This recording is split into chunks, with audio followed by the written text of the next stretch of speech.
Trio, the Honey Badger Urutia! Yo, ladies and gentlemen, welcome to the Honey Badger Hour.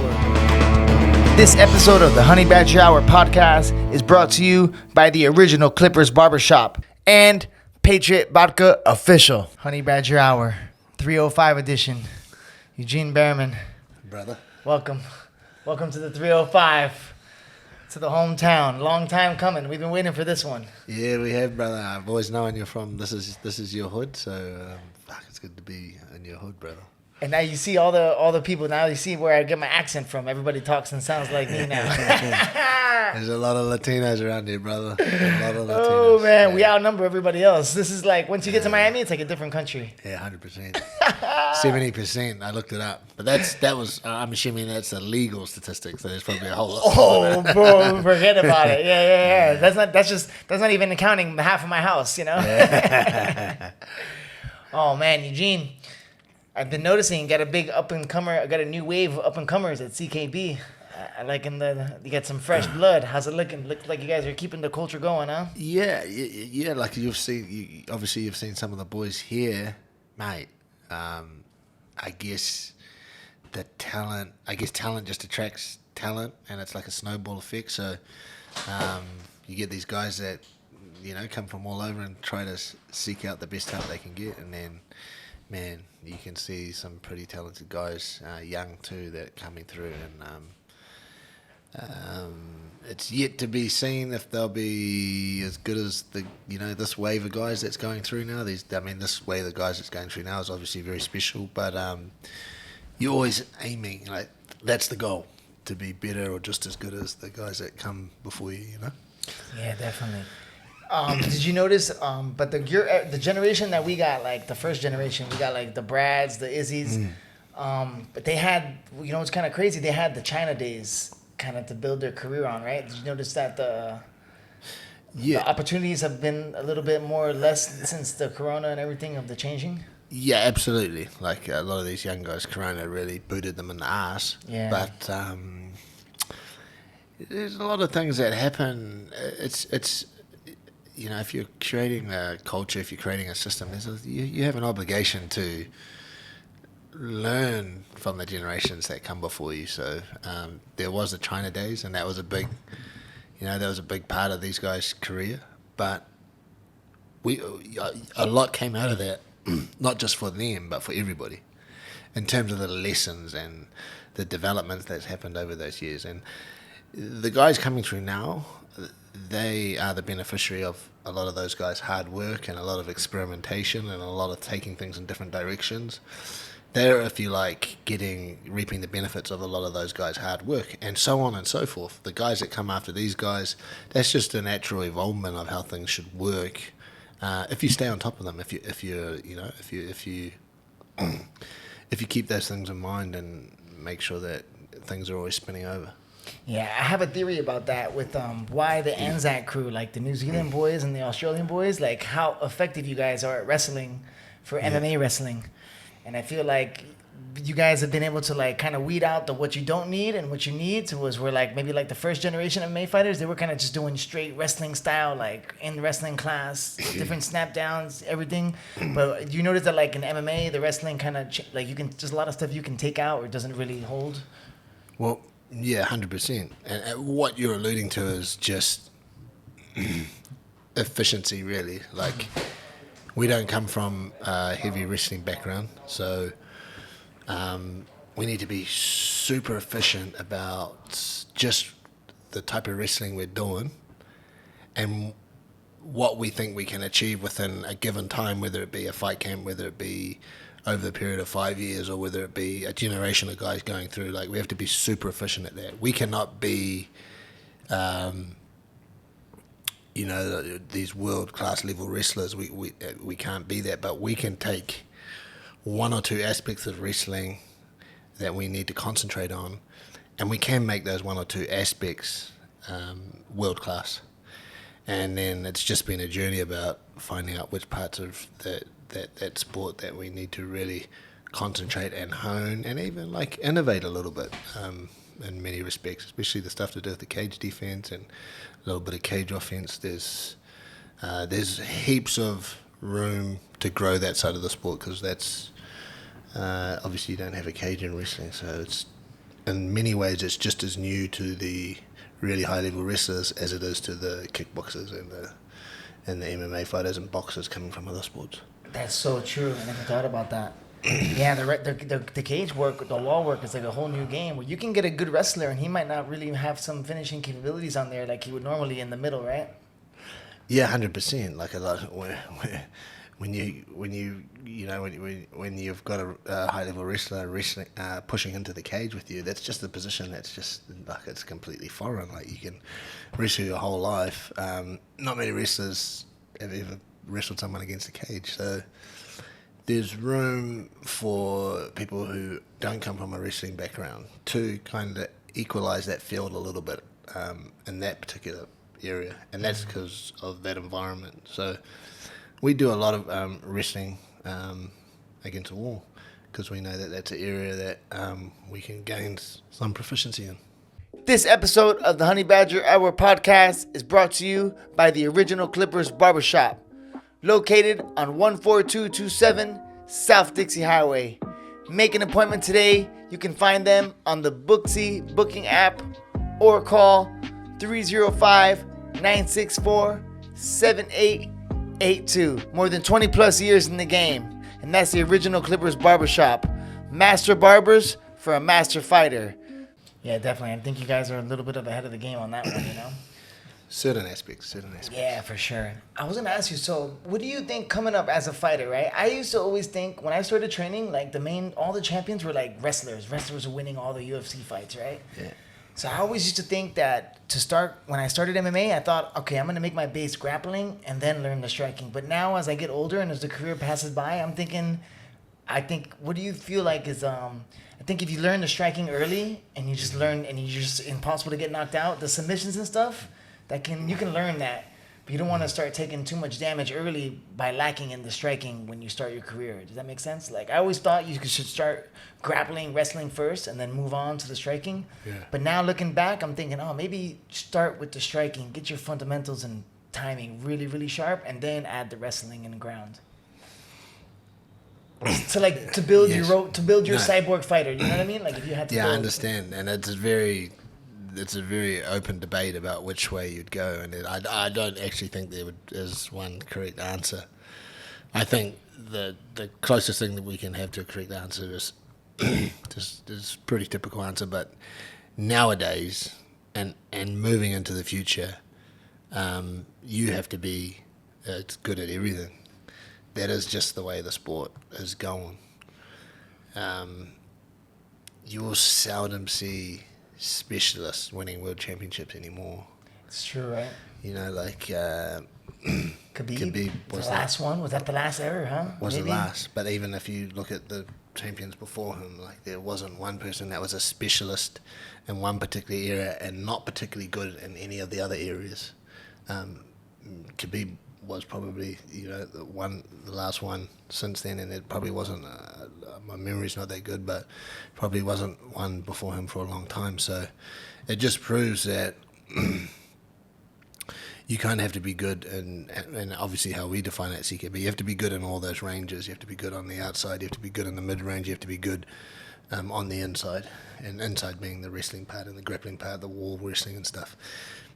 You have to have proficiency at all those things to kind of to become a champion nowadays. And most champions have a world-class level of proficiency in at least two of those ranges, whether it be mid-range or inside range or outside range and inside range. A combination is normally two, and then of course you get your odd guys that are masters at all three of those ranges, so they can go inside and grapple or fight on the inside. They can sit at mid-range where they can be hit and not be hit, and they can masters on the outside. And you get people like Volk, right, who's like this generation's GSP, if you like. So all the evidence really points towards that you just have to be really efficient or proficient at every area of the sport, to be honest. Yeah, definitely. Like, the days of the specialists are winding down for sure. I still do love cheering for a specialist. Does that make sense? Like when I see a guy who is a specialist, I always root for him because I kind of now after a while, like now I kind of cheer for the specialist, you know. But Yeah, well, it's just it's something admirable about it. because it's the ultimate challenge. Like you only have one specific area you're good at, and if you don't get any ascendancy in that area, you're probably losing the fight. So you're always like backing. It's a real underdog position to be in, and the guys that you know. The thing is, like, being so good in one position is a gift and a curse. You know what I mean? Yeah, bro. Like, imagine if Khabib, or let's not stop using Khabib as an example. Let's imagine if, like, let's use someone like Conor, who's a master at, like, his at range and mid-range. Imagine if he learned to get his wrestling to a level of Khabib, like, you know. But the reason it's a curse is because you don't need to. You're just sparking everybody and like why touching everybody on the outside. Why do you need to go inside? So like sometimes you know, that same gift can also be a curse because it means that you shy away from developing other areas of your game. So that's kind of what I'm alluding to there. Yeah, definitely. And that's how you see it. You see it all the time, right? When you get like super athletic guys, and then you could tell that they never have to really dig deep, and then sometimes it gets exposed like that, right? Like you can tell when you see a guy fighting and he's just the king of the gym, and you can just be like, oh, this guy just goes in there and just cleans house, and then 100%. See, it's crazy when you see a guy with all the talent in the world lose, you know? Like, oh man, and I'm sure you, as a coach, I'm sure you feel this a lot. We know a few guys, or we know that, man, it's like, if they only listened a bit, you know, with all the gift is a curse, like you said. 100%. Like it happens. I mean, it's one of the most common things to happen in the sport, right? Like, there's so many examples you can see. Like, I would love to see, like, Peter, for instance. I was just gonna say. I was just gonna say that. I would love to see Peter, like, who's a master at the mid-range. But I'd love to see him give himself more space and time by just working the outside range more, where he can't be touched. Gotcha. And then he wouldn't be so, he wouldn't be so vulnerable to the guys coming inside, whether it be fighting on the inside or grappling on the inside. But because you're at mid-range, there's so many vulnerabilities because it's only a short reaction time before that person steps in to inside range. Imagine if Peter became a little bit more developed on the outside, but again, it's a little bit the case of you're so good in one area. It's also the gift also becomes the curse because there's no other reason for you to develop those other areas because you do so good in that and you do so well. But the problem is, like, at this level, your goal is to get to the 1% of the 1%. So you're in the 1%, but then you got to fight the 1% of the 1%, and that's where you'll run into your deficiencies will be exposed, which is unfortunately happened to Peter a couple of times. But I hate to use Peter's a close friend. As a friend of ours, so we shouldn't use him as as an example, but that's a real obvious one. And I'm sure, like, Peter's got good coaches around him, so they'll be working the other areas of his game. I'm sure they're working it now, especially after coming off a couple of losses. He's just too talented to be taking these L's, you know? I agree. I think he will be champion eventually. He's just got to stay with it, stay in the game. What's going on, y'all? It's your boy, The Badger. And this episode of the Honey Badger Hour podcast is brought to you by Patriot Vodka. Be sure to check out the Instagram in the link below at Patriot Vodka Official and grab your bottle of vodka today. Patriot Vodka is vodka made in America, handcrafted and bottled on site from red wheat, white corn, and blue corn. Patriot Vodka is currently available in select stores throughout Florida. Award-winning. This is the bourbon of vodka. 100 proof, but smoother than 80. A clean vodka with a bit of character. Patriot Vodka is currently launching, and be sure to look for Patriot Vodka on shelves this summer. And follow our Instagram account below at Patriot Vodka Official. Check our Instagram and buy a bottle today. Let's go! if he's not getting knocked out and he's still young and he's strong, it's gonna be man. Like as long as I reckon, right? Like if his head can hold up, and it's gonna be eventually he'll get the grappling to stop these guys. You know. Well, he's right there, right? He's right there, but like you got to remember, like there's the 1%. That's your top 10, your top 15, but then there's the 1% of the 1%. And amongst that top 10 and top 15, there's 2 or 3 guys that are absolutely elite amongst those. So we're talking about the highest level, but then there's a group even above them. And those are the ones that become champions. Man. The Volks and stuff, and the Leon Edwards, Kamaru Usmans, these guys, they're the creme de la creme. They're like they're the 1% of the 1%. And that's when your holes will get exposed, when you face these guys at the very, very top. You're not facing number 11, number 10, number 15, number 14, number 6. You're like right up the top end. That's crazy. So, that's where you find out the most about yourself. Yeah, that's wild. And that's when all the truths come out. And when you did any of those late sessions you were to practice. Anyways, Huge, we'll finish up with this one. I don't want to keep you here too long. Randy Couture used to say, because you guys are coming into the rematch now for Izzy and MMA. Randy Couture used to say that when it comes into a rematch, the person who loses, sometimes it's harder for the person who wins to prepare than the person who loses. Because the guy who wins, it's kind of like, man, you got to like do what you did and then figure out what you didn't do. But then with the guy who loses, if it's close, or if he sees the glaring thing, he kind of knows what to fix. Do you feel this coming up or at all? Absolutely a true statement. Like I've always found it when you win. I mean, you're generally winning for the reason that you've made the least mistakes. And you followed the game plan, and it just becomes very hard. It becomes a lot more harder to pick the areas where you need to, improve and make some gains on.